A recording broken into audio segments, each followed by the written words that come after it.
Good morning and welcome to Emerson Institute at City of Light. I'm Reverend Dr. Paul Gretz, and it's a delight to welcome you to our class on the Book of Truth. It's great that you've joined with us today because I do believe that everyone who is connecting together, we've come together for a divine purpose. So let's just open up our hearts to study, to receive, to allow the Spirit of God to speak to us in a very special way today. To prepare for this class, I always invite you to reset your thoughts, your very vibrational frequency of your being, to allow the Spirit of God to be just free-flowing within you and sharing this wonderful insight and wisdom, allowing it to come to you freely. Let's do that by removing any kind of distractions or any kind of things that may be pulling us away from the here and the now, this very moment. We're going to do that by taking some deep breaths together. We're going to breathe in through our nose, hold for a moment, and then release through our mouth. I'm inviting you to just let go of old distractions as you release that. Let go of any kind of stress and tension, and just allow yourself to be at perfect peace in preparation for this time that we share together. So would you join with me, please? And let's all take a deep breath. Breathe in and release. Deep breath in and release. Deep breath in and release. Now, prayerfully set that intention of what you desire to receive during this time that we share together. Are you seeking greater wisdom, insight? Are you looking for the unfolding of truth? Are you looking for answers to the questions that you journey with in your life? Whatever it may be, set that intention. Let's do that together right now. Just whisper within your heart and mind that desire. And so it is. Well, welcome to class number 4. This is the Book of Truth by author Paul Selig. It's been an exciting journey that we've been on over the last few weeks as we've been looking at all the aspects of truth being unfolded, for we know that truth sets us free. When we understand what is truth, truth is that which has always been true. It's not something that's just most recently discovered as true, but it's true for all through the ages. Truth is timeless. When we understand the essence of truth in our lives, we're going to experience incredible freedom and liberty within our journey. And this is what we're called to do as the soul is evolving, and that is to live by truth. Live in truth, expressing truth. That universal wisdom, the wisdom that says all is good and all is divine, and understanding this whole aspect unfolding in our lives. So this class number 4, is on the chapter entitled Prescriptions. So let's define that word prescription and what he is really meaning as he chose this title for this chapter. Well, a prescription is maybe, you might say, suggested direction, or this is some advice, or we think of it medically. We get a prescription for some medications that we should take that is going to help us along that journey. So what we're looking at is that we are often living from the prescriptions, the written out advice or the direction or the way of history's teaching that keeps repeating itself over and over again.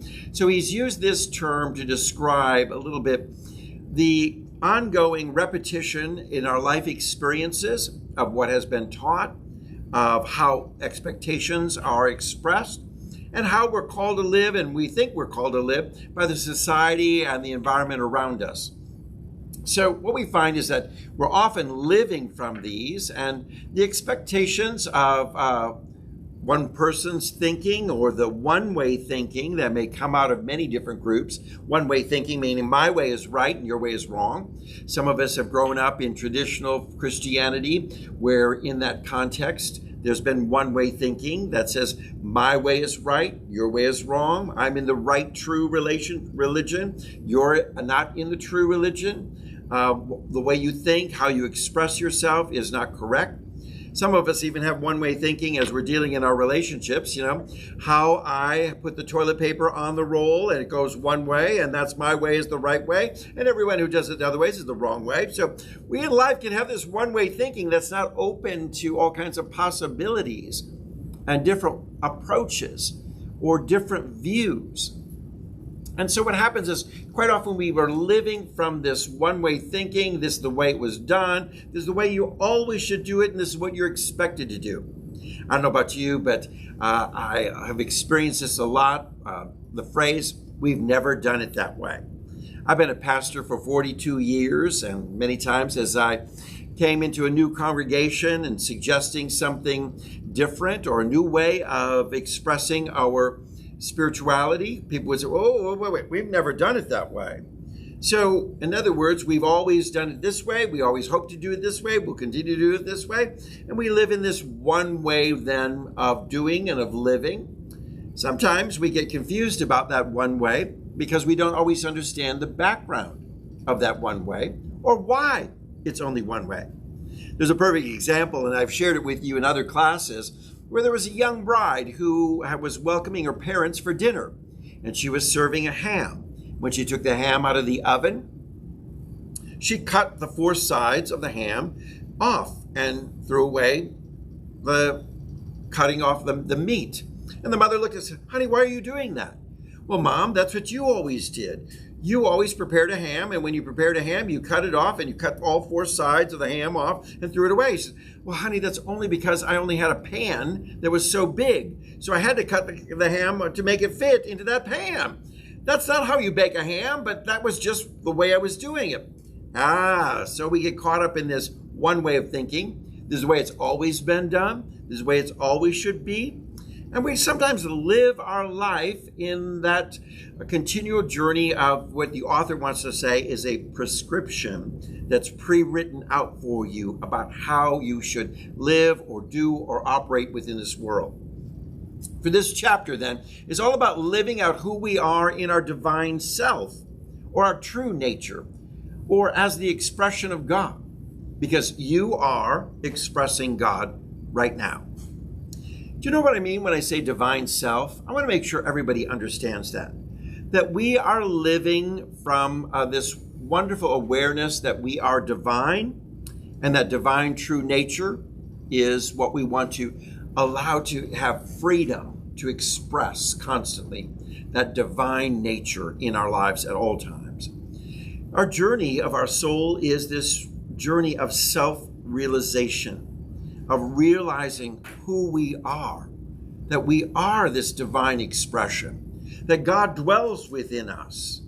You know, I would love it if this was taught to every child at an early age, because how their lives would be transformed if they understood that they are a divine creation, and they have the opportunity and the calling and the life purpose to express God, to reveal God at all times. Through everything, we have this wonderful opportunity. So when we understand our true nature, when we understand our true self, that self that's been created in the image and likeness of God, meaning that all of God, the DNA, you might say, of God, the divine essence is within us. You are created and made beautifully. I want to tell you, God don't make no junk. Let's just say that real clearly. God don't make no junk. That's what it's all about, because you are beautifully and wondrously made. Scripture invites us to think about that. How wonderful and beautifully you've been created. And that's not just talking about your physical experience, that you have gorgeous hair and lovely faces and beautiful bodies and all this kind of, and you all do, by the way. But what I'm saying is that you are created wondrously and beautifully inside, within you. There's a beauty within you, and that is the beauty of God. And we need to discover that inner beauty inside each and every one of us. Our world is so focused on outer beauty. Nothing wrong with that, but we are limiting ourselves when we're just talking about our physical attributes. There's so much more to being beautiful in this world than just the physical elements, but it's understanding the real beauty that shines through. And let me tell you this, you find somebody who's discovered that inner beauty and they just reflect it, they're gorgeous, no matter what their physical attributes may be. I've found some people who are the world's decisions of what beauty may be, they may not fit those so well, but that inner beauty coming out of them just makes them so gorgeous.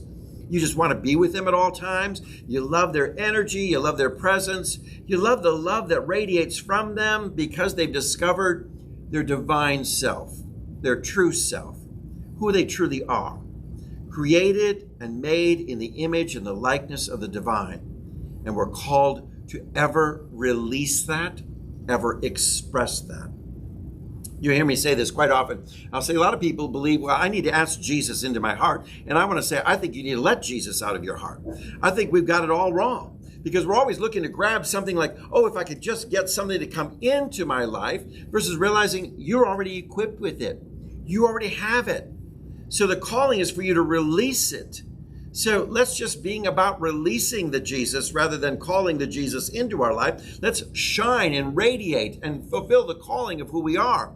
But that only happens when we've spent time in self-realization, realizing who you are. You are so much more than this physical body. You are the divine being expressed right now. So it's really important. I think we need to just take a moment. Please, you at home, look around the room if there's others with you, or just take a look around the world around you. And for those in this room, take a look at one another and just see, I see God. I see God. I see God being expressed. That's right. Let's go. Everybody's giving a wave here. We're waving to each other because I see God expressed right here. The divine is present and being revealed in wonderful and unique ways. And God is so filled with so many attributes, so many characteristics of the divine. And each one of us is expressing the divine in different ways. So that's what's so beautiful, is where not everybody is expressing God in the same identical way, but where there's uniqueness here. And that really all blends together for a total package of us understanding this divine presence, the love of God being bestowed and experienced through smiles and compliments and grace and caring and compassion and, just listening ears and loving words, all these wonderful ways that we get to express the divine. That's why Scripture says, forsake not the assembling of yourselves. In other words, come together. Don't forget how important it is that you come together. Why? Why is it so important that we gather as a community? Why is it so important that we gather as a class? Why is it so important that we come together as a church or congregation? Well, because we're each expressing the divine in unique ways. And you know what? If I'm just with me alone by myself and I'm expressing the divine with myself and who I am, I'm not really able to experience all the diverse aspects of the divine. But when I'm with you all and when I'm gathering in a congregation, I'm experiencing the divine being expressed in so many unique and wonderful ways that weave together a wonderful experience of who and what God is in this world. Because there are moments when I experience immense compassion from some of you, an immense thoughtfulness, grace, love. And there's times when I receive such empowering spirit of energy and enthusiasm that's so wonderful. There's times when I've experienced your forgiveness. And I think all these things have been so beautiful, for these are the experiences of God right here and now, So many people are searching for God. Oh, if I could only experience God, if I could just see God, how wonderful it would be. Yet we get to see God expressed in so many different ways within the life of the body of Christ. We get to see God expressed and experienced if we just open up our eyes. So it's so important that we experience this self-realization. Realizing who you are is crucial toward the evolution of your soul. So too often we try to justify ourselves to one another. The author begins with this kind of thought that when we don't meet someone else's expectations, we try to justify, and well, honestly, we feel maybe some guilt because we haven't measured up to someone's expectations. And when we don't conform to what someone else wants or expects what they should be, or what we should be, we may often try to justify ourselves. Let me tell you this. People will try to manipulate us all through life with guilt and shame to be what they want us to be. And what's really sad is that we may find this even within the context of religion, where there's all this manipulation of guilt, shame, and self-hatred, trying to make people fit into certain molds and trying to make them to be what they want you to be versus who and what you are called to be and what your life purpose here is to be. So sometimes that manipulation comes out in forms of sexism, homophobia, transgender phobia, racism, all these kind of things, because you're not what I want you to be. I'm going to manipulate you into a journey of self-hatred or guilt or shame. And then let me try to justify myself. We try to be in this journey, but let me tell you this. This is your truth. You have the right to claim freedom to be who you are. To be who you are.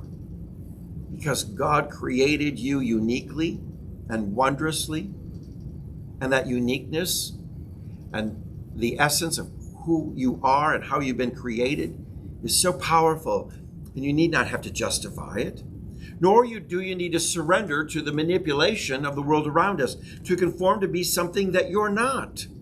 Now, for those who are living in the gay community in particular, they could certainly relate to this, where many people have been manipulated by society saying, you know what, you need to get married to someone of the opposite sex. You need to have children. You need to do these things to be accepted. And so society wants to manipulate. Maybe women have felt society manipulating them as to saying you need to look a certain way to be loved and accepted and to be approved. Certain hairstyles or certain figure or dress size, and what are these kind of things that people will. Or you need to act in a certain way, that you can't just be who you are. Or that's not very ladylike, someone might say, in the journey of life. So we've seen how society wants to manipulate people. I think even in the journey of our American experience struggling with racism, where just most recently they approved a law in California saying it was okay for women, African-American women, to have curly hair. What? I thought that was the most bizarre thing. But you see, there was a societal expectation that said, all African-American women need to straighten their hair because you need to look like white people. And so now there was suddenly a law that was saying, no, we've liberated the people to say, for the first time in life, we say it's okay for you to be you. I was like, wow, really? I was shocked. Where did that come from? The fact that we as society have set down certain norms and expectations, and we want to manipulate or force people to fit into those boxes. And let me tell you this, the uniqueness of God's wonderful creation does not fit in all of the boxes of our world. Snowflakes, they're all different, right? All snowflakes are more unique and different than the other, yet they don't conform to a standard snowflake image. And so it is the beautiful creations that we are as in humanity. We're full of immense diversity, and we need to allow ourselves to celebrate the divine essence within us through our own uniqueness, through our own perspectives. So I want to tell you this, the truth that sets you free is that you were created beautifully and wondrously. Know that. Secondly, live out that truth and expressing the divine through your uniqueness as who you are. Celebrate who you are. Live that from that. Now, we often give up our freedom to be unique, to be who we are, when we live by the expectations of others. So I know in society, when I began my journey as graduating from seminary, moving out into the world, the expectation was I had to be married. So, I fell into that expectations and I surrendered. I gave up my uniqueness to be an individual, to fit to society's expectations. But who you are is what you say you are. For who you truly are is the divine expression or the manifestation of God. So let's be careful who we say we are. All right? Because a lot of times we may say, I'm not good. I'm not worthy. We may say, I'm not smart. I'm not enough. And be careful, because what you say that's expressing how you're going to express God. Now, do we want to say that if you're the divine expression of God, that somehow God is stupid? Or that God is not worthy? Or that God is not enough? Because that's what you are. You're the expression of God. So be careful what you say about yourself, because that's really using the Lord's name in vain. When we look at that scripture, A lot of people say, oh, you can't say, oh God, that's using God's name in vain. I'm saying, first of all, let me tell you this. God's name is not God. Okay? God is what it is. Okay? So we're not using God's name in vain when we say, oh God. Okay? So when we say using the name in vain, we're talking about the name in ancient time was really symbolic of the person's character. So quite often, people didn't receive names until their character was established. So they were given a name that fit their character. And then there was traditions where some parents would say, I'm choosing a name because this is the character I hope will be evolving or developing for my child. But when we're looking at you taking the name in vain, we're taking the character or the essence of God in vain. So to say I'm stupid is to say the divine in me, the character of God, is stupid. Now, that's taking it in vain. To say I am not worthy is to say the character of God that dwells within you is unworthy. To say that you are not good enough is to say that the character of God is not good enough. So we don't want to choose those words because that really would be taking the character or the name of God in vain. So what we want to do is express really that divine within us to say, I am enough. I am capable. I'm unlimited. I am possible. I am full of possibilities. I'm all these things because that's what the divine essence is within you. Let's get to the core. Let's get to the inside. Let's go deep within. For the kingdom of heaven dwells within you. This is your core, how you were created. When you breathed that first breath, the divine essence was in you in that very first breath as a child, and it's been with you all along. Now, some of us have lost sight of that divine essence within us. Our journey of life has been full of manipulation and expectations, taking us away from the true understanding of that divine self within us. And it's time to awaken to it. It's time to wake up. You are filled with power, presence, might, wisdom. You are filled with all the divine essence, and it's time for you to release it, because that's what the journey of this soul is doing. The journey of the soul here is to evolve through experiences. And how are we evolving through experiences? These experiences are how we react and respond, how we release and express the divine character in our life. And that's really how the soul evolves. So as you go through life, just remember, these are all experiences that are helping you evolve. They're giving you opportunities to express God. Now, when you're driving on Interstate 85 and you're in the midst of traffic and someone doesn't use their blinker or they cut you off on lane, please remember, let's express God and not express anything else. Because quite often in our humanness, we might have other words or other expressions that we want to offer to those drivers. But here's your opportunity to express God.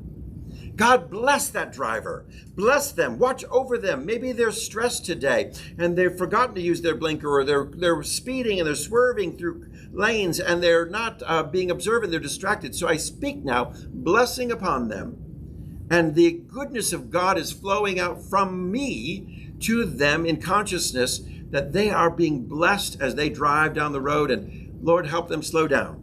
God guide them. I express this wonderful goodness of God in the affirmative that I am speaking the divine, and the divine is saying they are watched over. They are cared for right now. They are being watched and guided by angels. They are being protected, and we speak that very affirmative word. Now, too often we're deciding for someone else who they must be to meet our requirements. Now, we've been that way too, where we look around the world and we, you're not meeting my requirements. You're not meeting my requirements. I really think you should do this differently. You should act differently. You should be differently. Because all this is coming from not the divine. It's coming from what we might call the small self, the ego. We might call it the physical being. the physical mind versus the spiritual mind. So it's coming from the small self that we're saying, you're not what I think you should be or what I need you to be. And what happens is we make choices in fear that are responding to, you will be who I want to be or I will not love you. Wow. Think about that. Have you made choices in your life where someone wanted you to be something that you're not, and you did it out of fear that they wouldn't love you, accept you, or receive you if you didn't conform to their requirements or their designs for you in your life? I personally experienced it many times in my life where people would say, you know, if you don't meet the requirements, I won't love you. And I certainly experienced this in my religious tradition of my upbringing of fundamentalist Christianity. It said, God won't love you if you don't conform, if you don't be what God wants you to be. I'm going to tell you this. God is love. And God never stops loving. Love never ends. There's no time limit on love. There's no expiration date on love. It doesn't say this love is only good for 10 uses. Love is unlimited. So when we find this kind of religious perspective, it says, if you don't do A, B, or C, God won't love you. This is truly a lie, and it's not in alignment with the truth that is timeless and ageless, that God is love. Not God is loving or trying to be loving or trying to work at loving or trying to give out loving, but what love is what God is. And love never ends. There's not a time limit on love. So let me tell you this, let us not be misled or manipulated in any way on thinking that if you didn't do X, Y, or Z, God won't love you. Now, in my fundamentalist Christian years of students going to Bible college and preparing for ministry, there were those who felt like, oh dear, I feel like I don't want to do this. I don't want to, but God's calling me to Outer Mongolia. I don't want to do it. But you know what? If I don't think God will love me. So they prepared their lives to be missionaries in Outer Mongolia, never wanting to be there, always resenting this fact, and going off to being missionaries in Outer Mongolia only because they felt if they didn't, God wouldn't love them. I don't know where they got the idea in the first place. It must have been the result of a spicy pizza from one night, and they woke up then thinking, God says, I want you to go to Outer Mongolia. But I just recall numerous peers in school and down through the years, they fulfilled that, painful journey of doing something that they felt they needed to do because they felt God's love would come to an end if they didn't do X, Y, and Z. Or that God wouldn't love you if you did something that was wrong. I grew up in, the Assemblies of God where the teaching was don't dance, don't chew, don't go with girls who do. And of course, that was kind of a little cliched phrase, but it kind of summed up that if you did, God wouldn't love you. So, I still don't go with girls who chew. I'm going to tell you that, right? Straightforward. So, and it's not because I'm afraid God won't love me, because I know God loves me just as I am.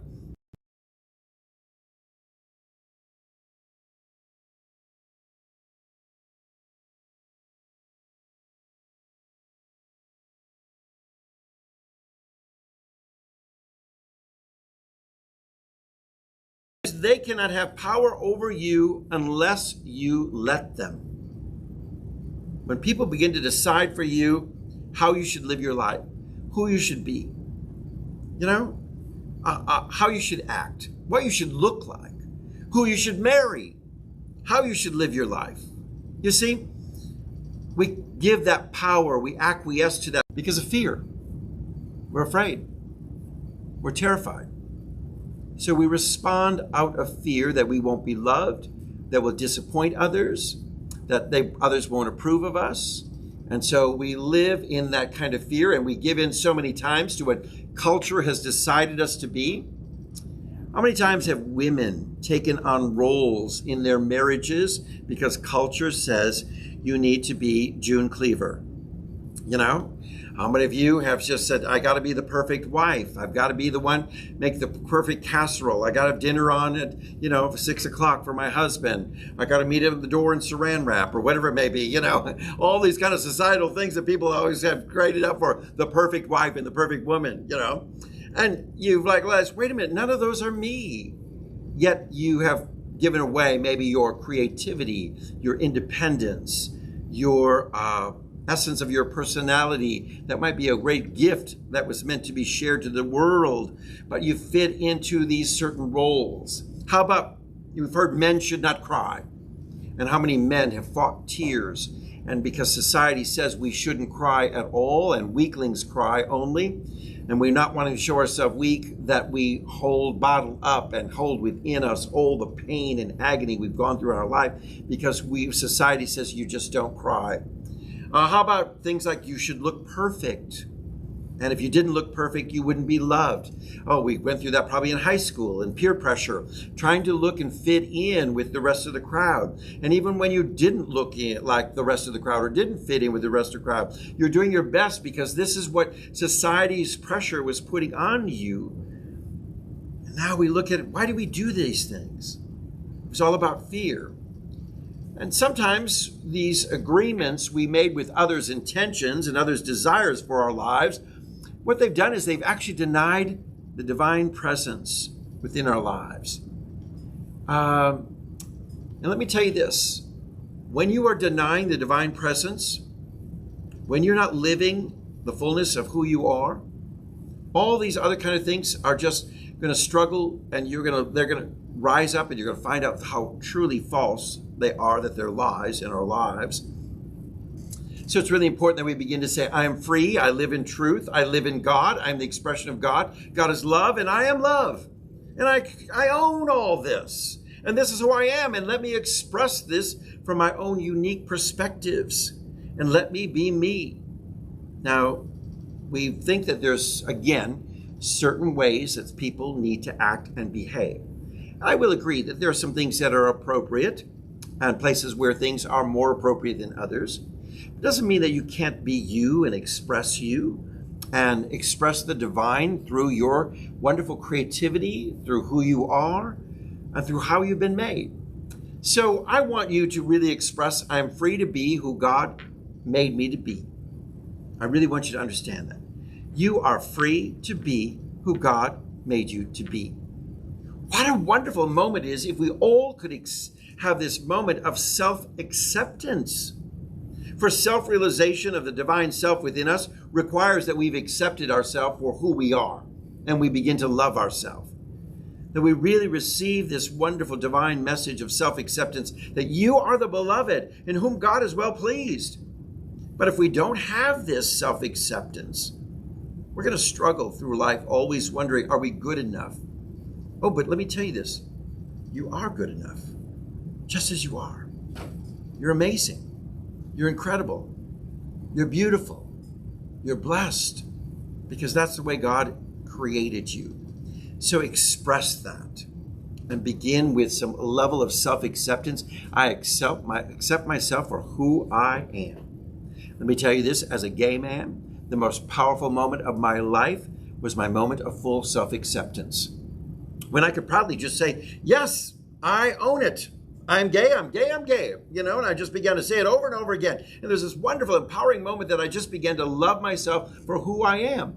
Rather than trying to be something for someone else, trying to fit someone else's mold, someone else's ideas of how my life should be lived. When I had that self-acceptance was empowering, because I realized I am a divine creation. And God wanted to express God's self through this creative being who happens to be gay. And how wonderful that is. Another unique expression or avenue for God to express itself through us. So we're free to be made who we are to be.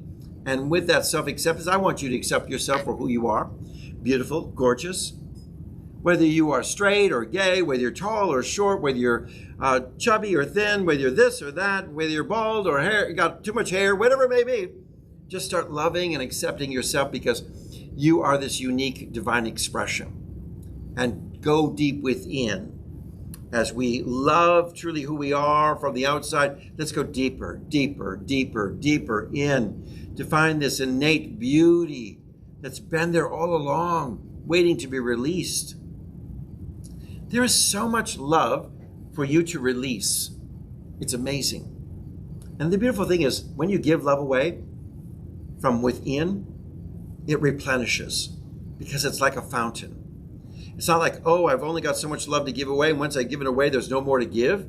But I find that the more you give, the more it gushes up and more love comes up. The more compassion you give away, the more compassion rises up. The more forgiveness you give away, the more forgiveness rises up. The more gratitude you give away, the more gratitude rises up. It's this wonderful fountain that wants to flow from within our very being. And when we begin to release, it's amazing what begins to happen and how beautiful you are and how gorgeous you've become. Even more gorgeous than you are now. And I can't believe you could ever be more beautiful than what you are right now. But you are. You just become more and more gorgeous all the time when we wake up to God in us. Wake up. That's right. Become alert. Become attuned to. Become fully aware when we wake up to the knowledge that we are the divine self. The divine self is aware of the divine self in all that you encounter. When you begin to see God in you, it's a whole lot easier to see God in others. But if you haven't begun to see God in yourself, it's going to be really hard for you to see God in others. Because when we don't have that level of self-acceptance and self-love within us, we can become pissy. We can become critical. We can become all these kind of things that are not pleasant or beautiful at all in our world. Judgmental, condemning.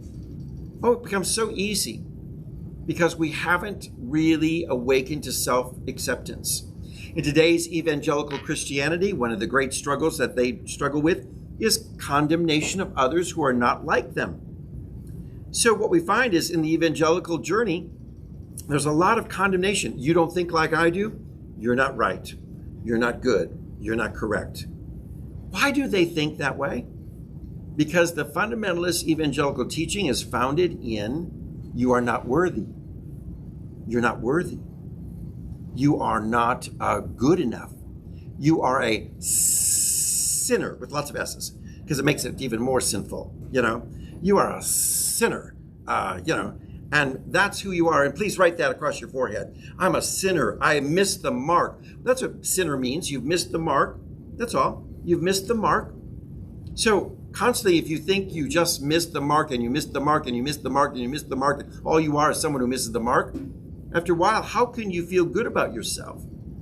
How can you really love yourself? And so consequently, you're always seeking for something outside, when the calling of our spiritual journey is to begin to acknowledge God dwells within. That beautiful God is already there.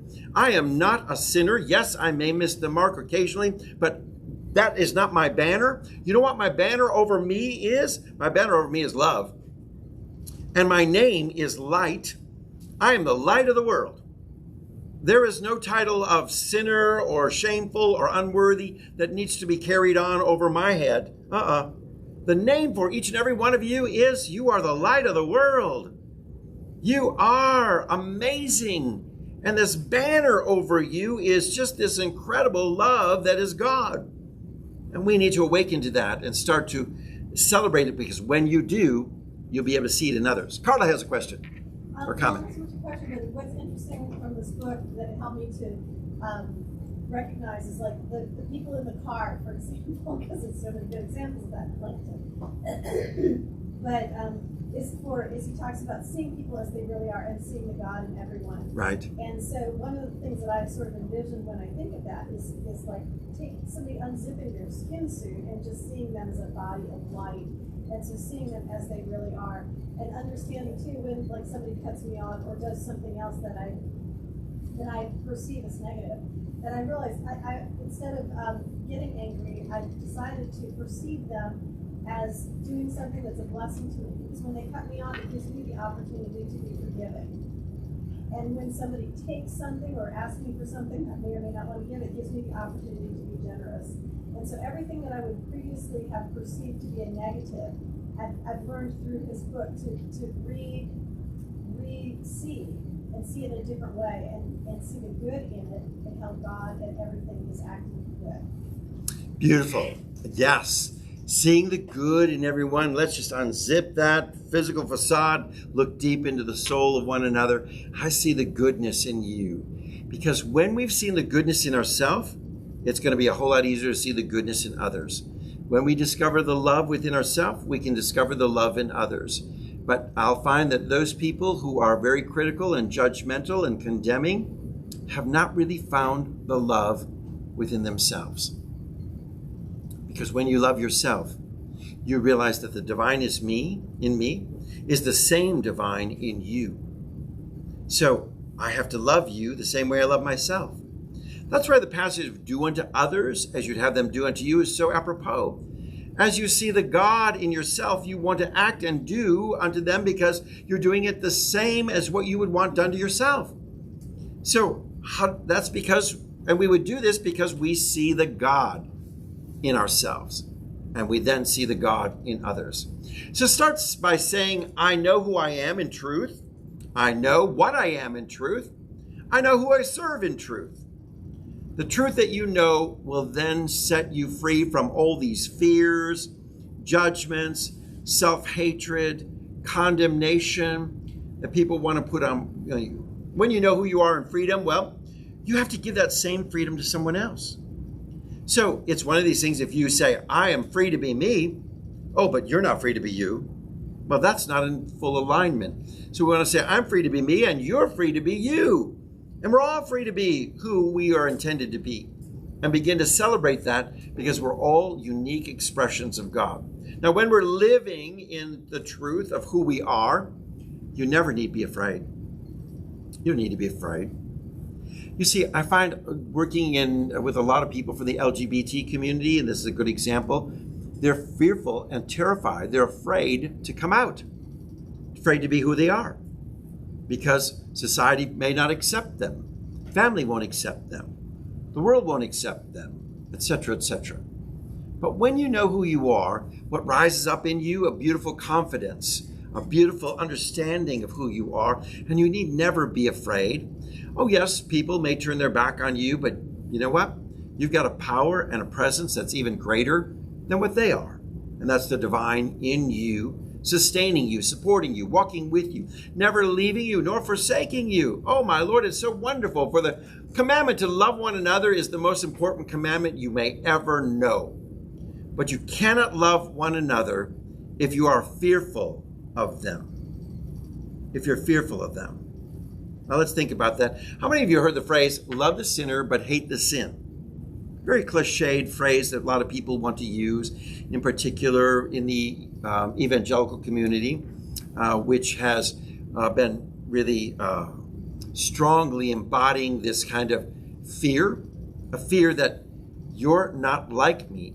So I can love you, not really, but it sounds nice to say, but hate, in other words, I'm going to be fearful of your ways.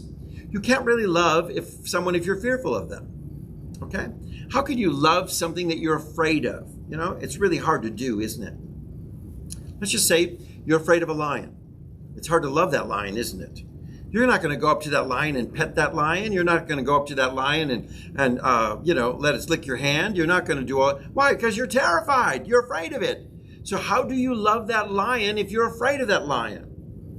So the same comes in our world when we find so many people who are judgmental and they're going to say, I am fearful of you because you're different. That affects our racism. That affects our sexisms, our homophobias, our transphobias, etc., we have in our world. And we say, because I'm fearful of you, I really love you. And I often say, well, let's just say you love the LGBT community. Wonderful. You may not approve of everything, okay? And you're going to say you're not fearful? Well, then why don't you march in the gay pride parade and show how much you love them? Oh, well, I would never do that. You know, why don't you bake a cake for a gay wedding? Oh, I would never do that because, why? Because I don't want to be associated with something I'm afraid of. Afraid that it's different. We find this in our dealing with people of different cultures and ethnicities. racism rise up? Because we have been taught a sense of fear about one another. We're fearful that anytime you see someone walking the streets in a hoodie, they're out to get you, you know?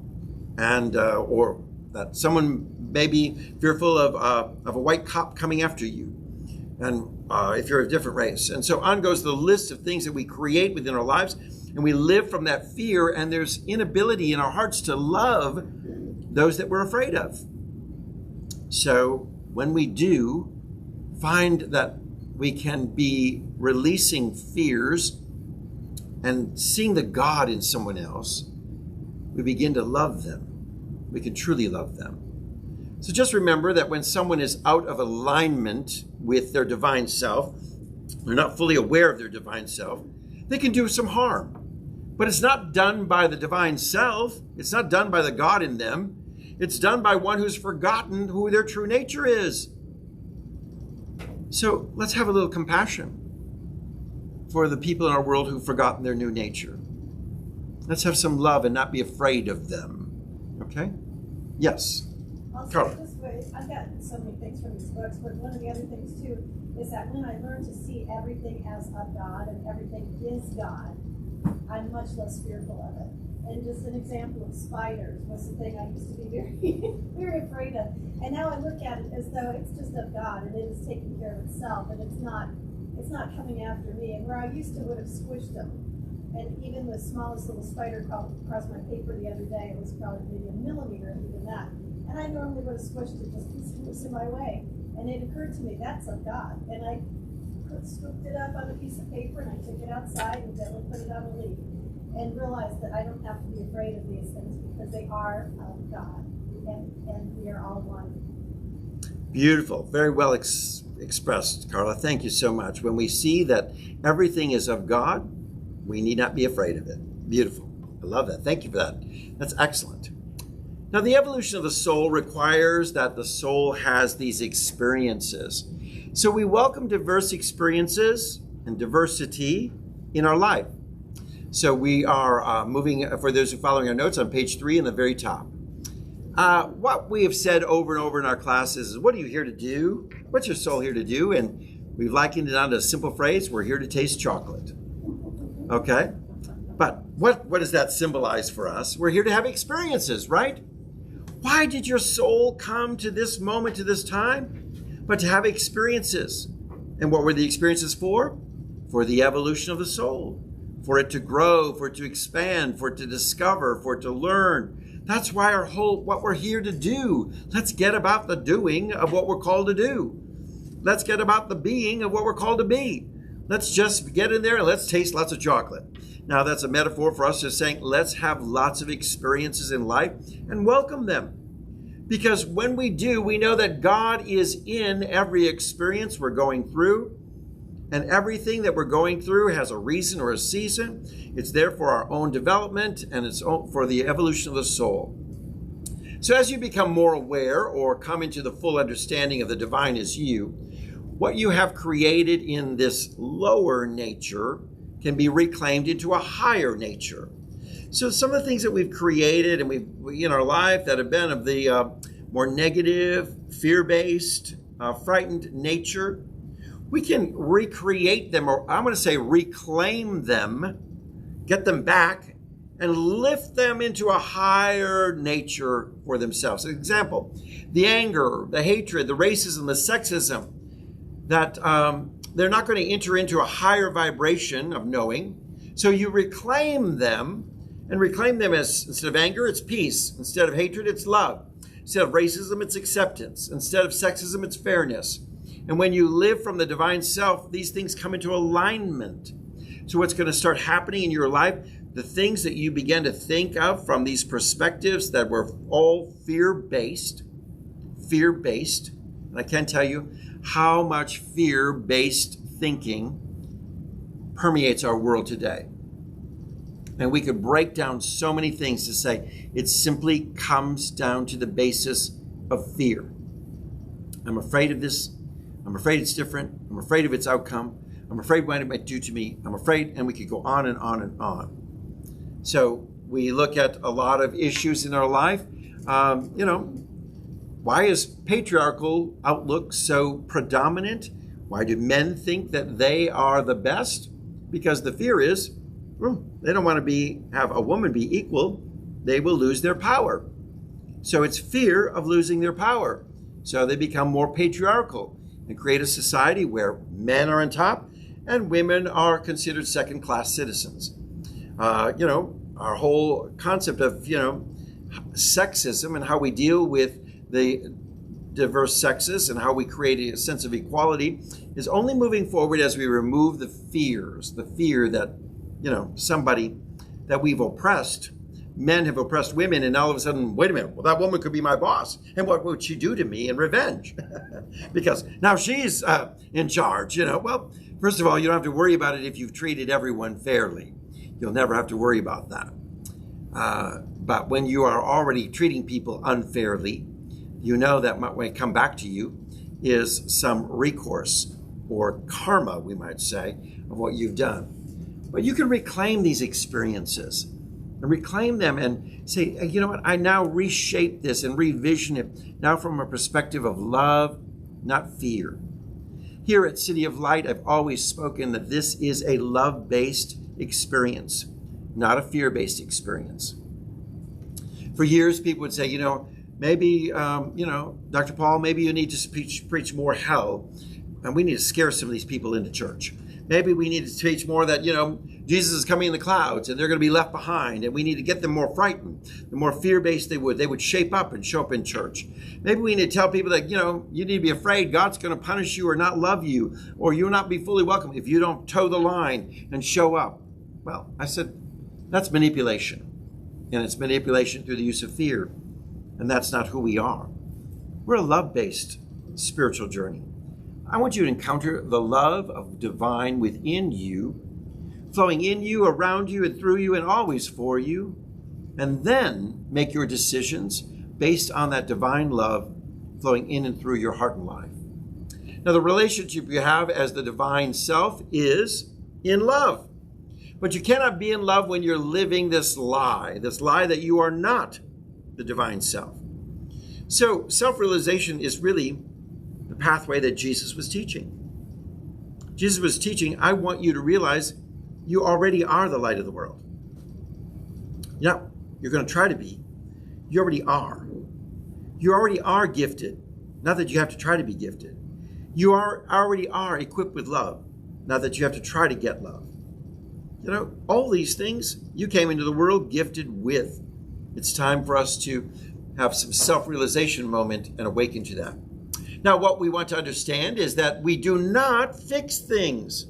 Oh, my Lord, aren't we really, we like to fix everything, don't we? We think everything needs to be fixed.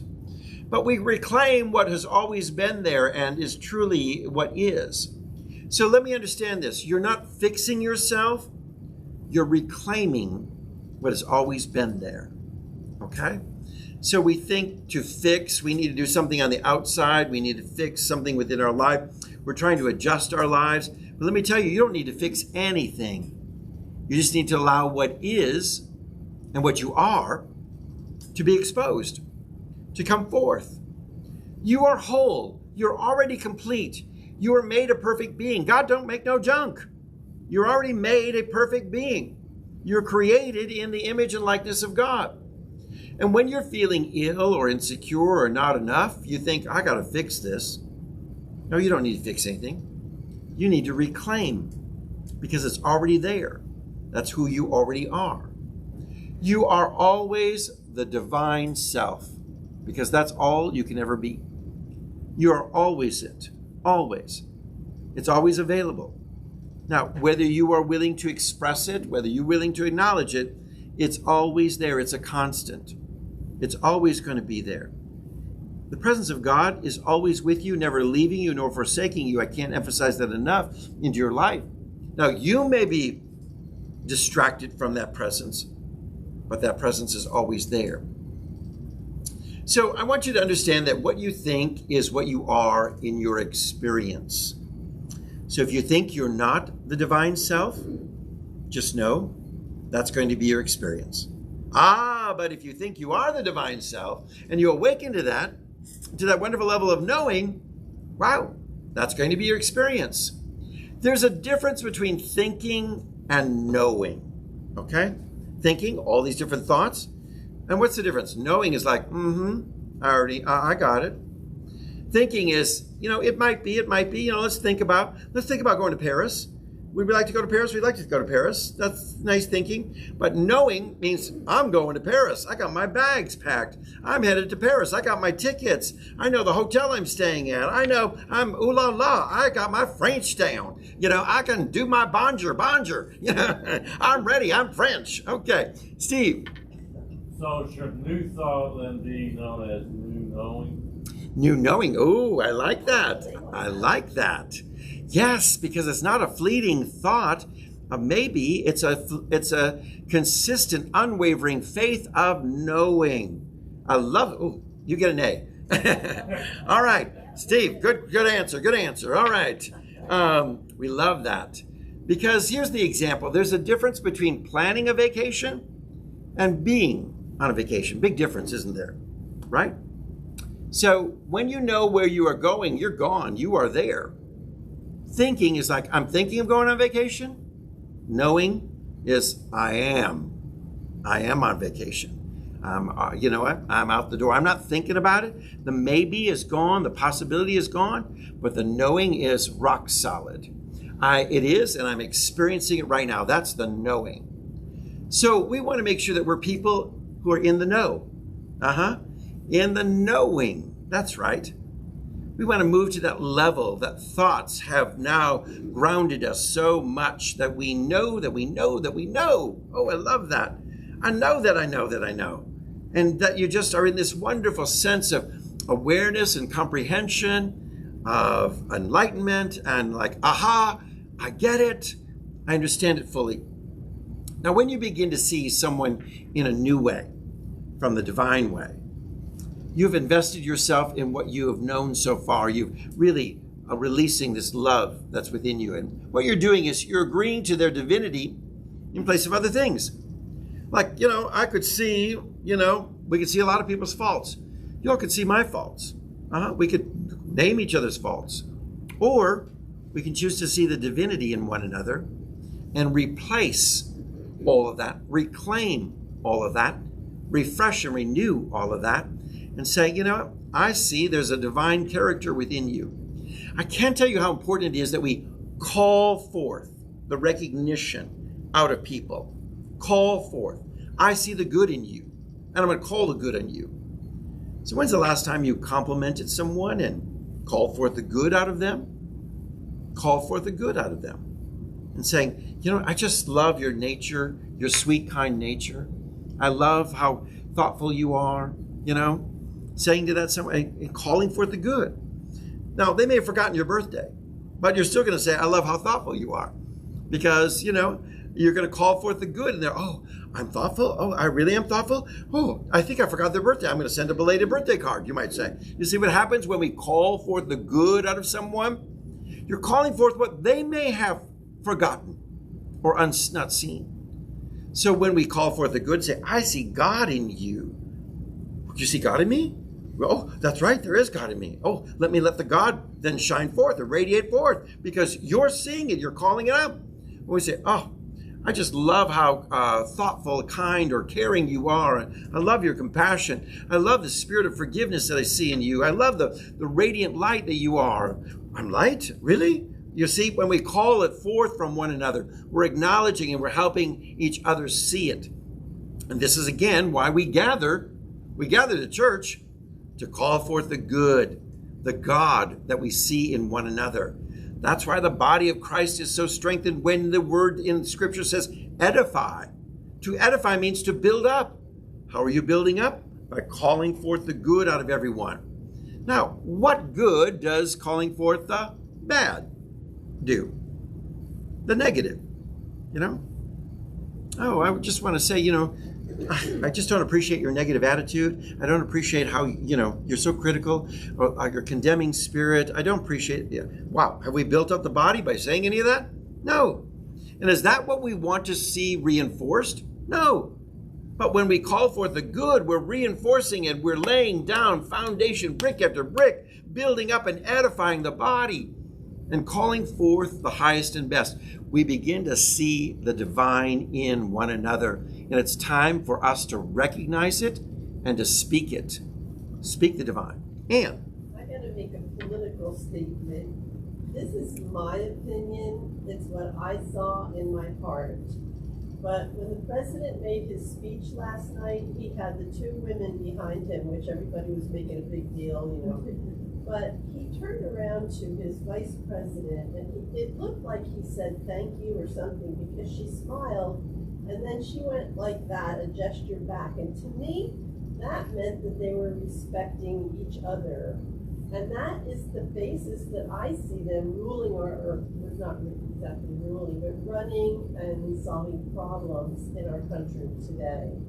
And I'm so happy that they respect each other. That means they respect the world. They respect what's happening in America and the problems that there are. They're going to respect them. beautiful. And we respect one another when we see the God, the good in one another. Yeah. Lethe. Lately I find myself when I'm doing errands, saying a prayer, asking God to let me emit love to each and every person that I meet, and send them love. Now, speak and say, God bless you, I love you. Isn't that the same thing as your thoughts, sending out, not Yes. speaking the words? Right. It's beautiful to think it. Let's also speak it. But it's wonderful to think it and think blessing thoughts to everyone. I do think thoughts go forward from us. They radiate an energy from us, that we become a pleasant experience for others, a pleasant encounter for others when we're thinking positive things. And when we're thinking some condemning things, you know what? You can't hide it. When you're judgmental, when you've got those little gestures and eyes are rolling around. Yes. So I think it's beautiful. It's just unfortunate in today's society, you can't really say to somebody, I love you, without people think you're strange, but you can think it. Yeah. And I believe thoughts are prayers and are just as powerful. That's my belief. Wonderful. Well, let's get about the business of complimenting one another in our world today, okay? Let's just make sure that we include that in every one of our greetings. If you're seeing someone who's opening the door for you, thank you for opening the door. And by the way, I love your hat. Or by the way, you look really great. Or I love your smile. Or things like that we can add to it that are just all edifying and starting to build up the body and helping us to reveal that we do see God in one another. Now, as we move to the next page of our notes, is page number 4. Our journey is one of transformation, transforming ourselves to see who we really are. And each day of this journey, we begin to realize that you are not what you think. And I'm using the example the author's trying to say, you are not what you think when you're thinking, I'm nothing, okay? And you're not what that thought was in the past of your previous thinking of negativity. But when you are transformed, you begin to see the world in a new way. You begin to see yourself, you begin to see everything around you in a fresh new way. You're realizing that everyone is an eternal being, an expression of God, and you'll begin to see God in everyone you meet. And I want to tell you this. This is your assignment. Start noting God in everyone you meet. When you go to the restaurant today following our class, let's just look for God being revealed through the waitress, through people in the restaurant, through, blessings, through one another, through our conversation. But let's just be taking time to note, where are we seeing God in these moments? As you go through life, do you see, is nature speaking to you? Are the trees and flowers speaking to you? Are the deer in your woods speaking to you? What is speaking to you that's revealing that you're beginning to see God in everything and you're encountering God really speaking to you, Now, I don't know if it's true or not, but it was told to me years ago that when cardinals arrive, whenever you see a cardinal, it means angels are nearby. Okay, I've always smiled at that. And today, I have all kinds of cardinals in my yard, and I'm like, oh, all kinds of angels. Angels everywhere. Angels are just appearing in wonderful ways. No, it was just a cliched thought and phrase, but I don't know if it has any real meaning to it. But for me, it just made me smile, and I felt like the cardinals were speaking to me regardless. Regardless of the truth, it's just an awareness, you know what? The presence of God is here, all around you. And I love seeing cardinals in my bird bath. I love seeing cardinals just reminding me the presence of God is with me, and it's ever speaking to me. And ever reminding me that there's God, there's good everywhere, in everything and all things. To remind us that. Now, most recently, I got a tattoo. So I got this tattoo, which is mandala, a mandala being mandala, or how you pronounce it, mandala. It is a circle, the circle of life. And that circle of life in ancient spiritual truths, and I have just the upper half of one, as if you divided it in half, cut it in half, and then wrapped it around your arm, and that's the way it is here. It symbolizes new beginnings and flourishing moments, and then there may be moments of death, and then there's rebirth, this wonderful cycle. But it's describing the universe. And the universe now is wrapped around this arm, and I'm left-handed, so I'm feeling like I'm being left-handed, my good hand, guided in all ways by the universe, as if I feel the universe taking me by this, and that's what the metaphor or symbolism of this, that every day I'm guided by this wonderful universe. The presence of God is leading me as I simply walk in trust, as I feel the guidance and open myself up to it, and I'm moving from creation and flourishing moments to moments of death and new rebirth. And I've experienced that in a relationship of 21 years, honoring my Robert and I had a beautiful relationship, created many things, flourished throughout the years. He passed away, and now is a time of rebirth. And the universe is leading me through that. So I look at this and I allow it to speak to me every day. Allow it to remind me every day. So if we allow these opportunities for people, places, things, objects, and we begin to see God is in them speaking to us, do we realize how much conversation is going on? That's right. God is speaking every moment. The conversation, the world is trying to teach us, speak to us, but we're just oblivious to the divine messages that are flowing all around us. So to get in tune, to get your listening ear ready, to hear the universe, I want you to begin seeing God in everything that you encounter and everyone that you encounter. And let it speak to you over and over and over again. And allow it to nurture you. Because let me tell you this, the guidance of this wonderful universe, the guidance of the love of God is ongoing. And it's going to lead you through every step of your journey. If you will just be attuned to it and aligned to it, it's there for you. Now, I want you to understand this beautiful passage of Scripture that says, "Behold, I make all things new." This is our work with the divine self. I want you to see everything in a new way. Make it new. That which you saw, well, I condemned this person and I judged this person. I thought ill of this person and I thought this person wasn't meeting my requirements and I didn't think they were really living up to the manner in which they should. Instead, let's flip it. I begin to see the good. I begin to see the God. I see the blessings. I see the goodness happening within their life. And I begin to call for it. And behold, I see all things new because I begin to see all things new in my own life.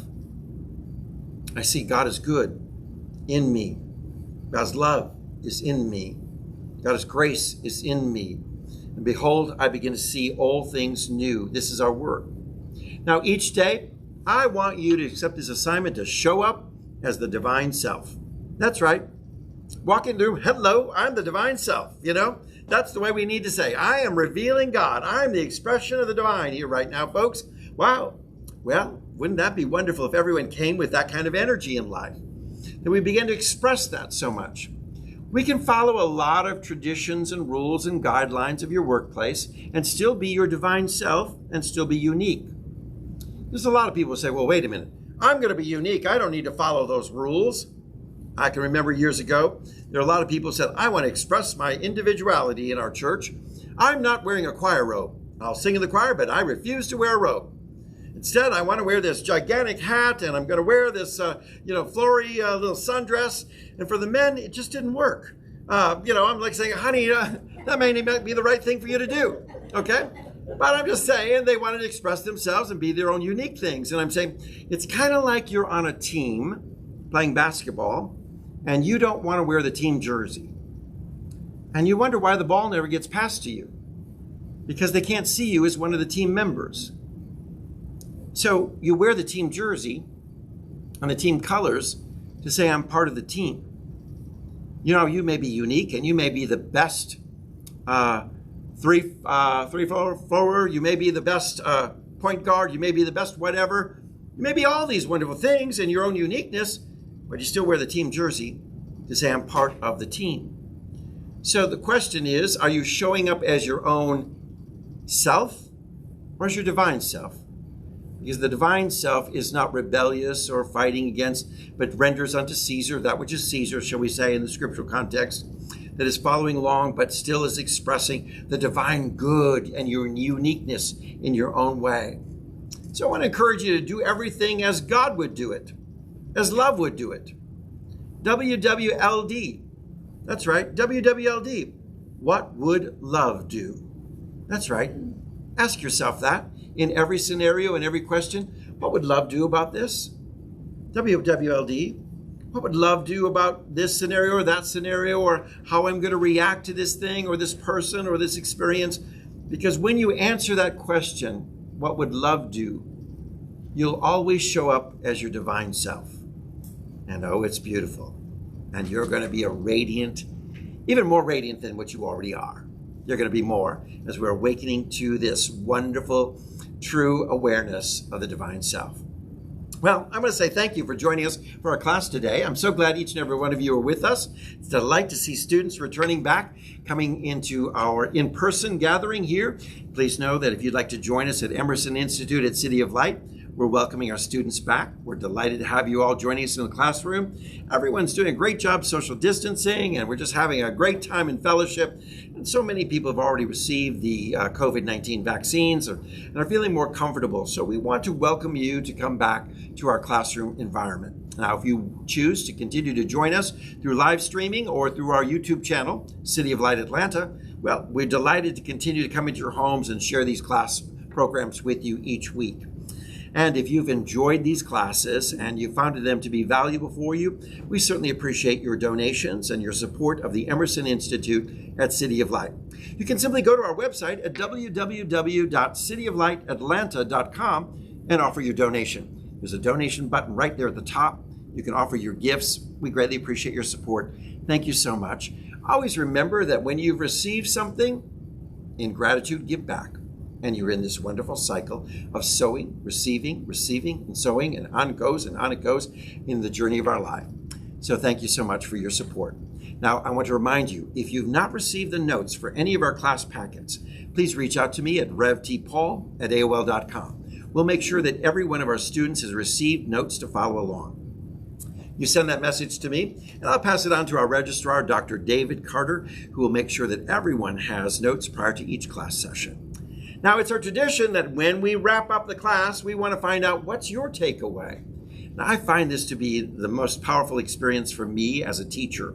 Number one, I get to learn from each and every one of you in the comments that you share. You give me feedback, and you help me to say, oh, I love that. And so many of you express something so uniquely beautiful and rich that adds to the learning experience in a linear way rather than just top down. So we love to hear your takeaway. So we're going to ask you, what's your takeaway? And we're going to invite our students who are joining us through live streaming and through YouTube channel to type in their comments of what they're taking away. And our registrar, Dr. David Carter, is here to read those, and we'll be able to respond in gratitude for the comments that you're sharing. Now, while we're waiting for you, we're going to go around the room and we're going to ask our students that are here in our live atmosphere to share what their comments are or their takeaway. All right, we're going to start over here with Lethe. What's your takeaway from today's class? Wow, it's more of a reminder, and then thanking you for that. that we are divine and that divine presence is constantly with us. Therefore, we are powerful. Amen. Beautiful. It's so good to see you. I've missed you so much. I'm glad that you're back. Good. Thank you. Let's go over here to Steve. Do unto others as you would have them do unto you could be summed up as what would love do? What would love do? I love that. That's a great way to think about it. What would love do? Then let's do it. What love would do. And I think, I love your comment. My takeaway is instead of new thought, it's new knowing. Yeah. Aha. That's a good one. I like that. I may steal that from you. Okay. I may not give you credit, but no, I'm just kidding. Just kidding. Love it. Dr. David Carter, what's your takeaway from our class? My first one is a comment. I came in late, but my comment is that to get into alignment with the truth, I guess a good way to do that is to practice the mantra about I know who, what, and how. And I'm here, I'm here, I'm here.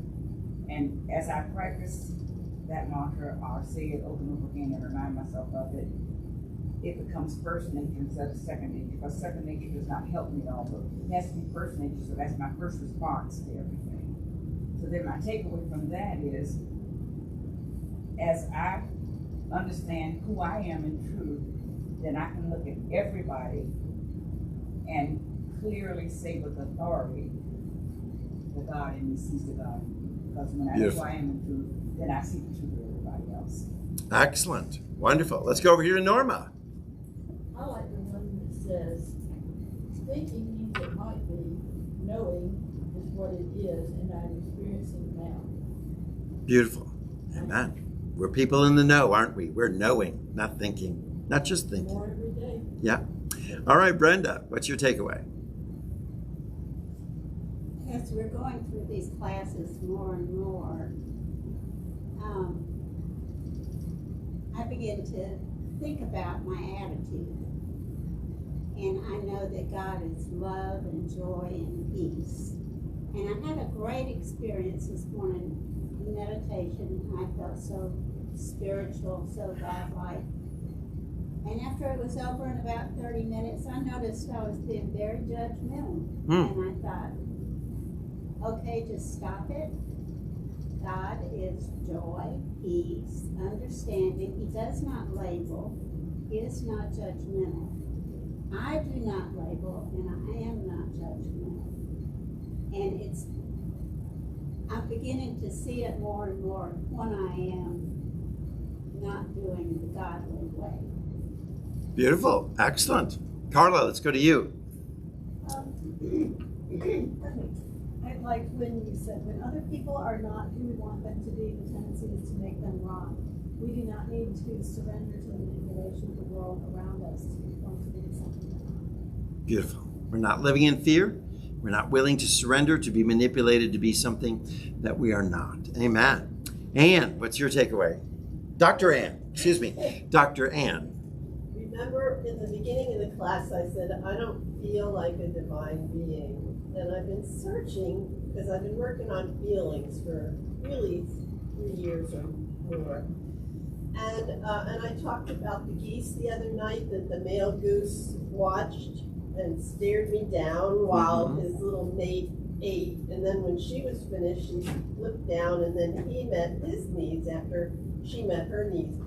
And I went home and I said to you, I would love to feel protected like that, looked over, protected, whatever. They're separate but watched. Right. And I went home and my new rescue dog came into the bedroom, and I usually lift him up on the bed. So he came in and he sat down with his back to me, looking out the door, and I said, he's protecting me. Yes. And I said, I just felt so good. And I thought, God is not just one feeling. It's a lot of really great feelings. And so I'm coming in the door by nature. And that felt really good. And this morning he put his head on my knee, and I was meditating, and it just felt so wonderful. And I said, there's another God feeling.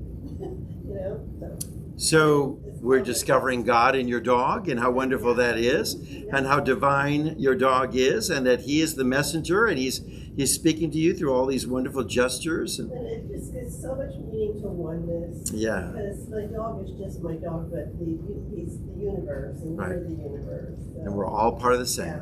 yeah. Yes. A guard dog and a god dog. Yes. I need to Brennan because it means gift of God. And The- it really is a gift. There you go. So There you go. Beautiful. All right. Let's go to Dave. I think the thing that I took away from this was our actions, God within us and love within us speaks louder than words. And expressing through nonverbal gestures speaks volumes. You don't even have to ever say anything. It's your actions and how people perceive those things. It really represents who we are and how we are. Beautiful. Excellent. All right. Well, do we have any students joining us through live streaming that have comments today? No comments? All right. Well, thank you. We encourage all of our students, if you are viewing these classes at a later date, please share a comment. We'd love to hear from you and know how you're doing, and also what your takeaways are and how this class and the teaching that we're joining together in has impacted your life.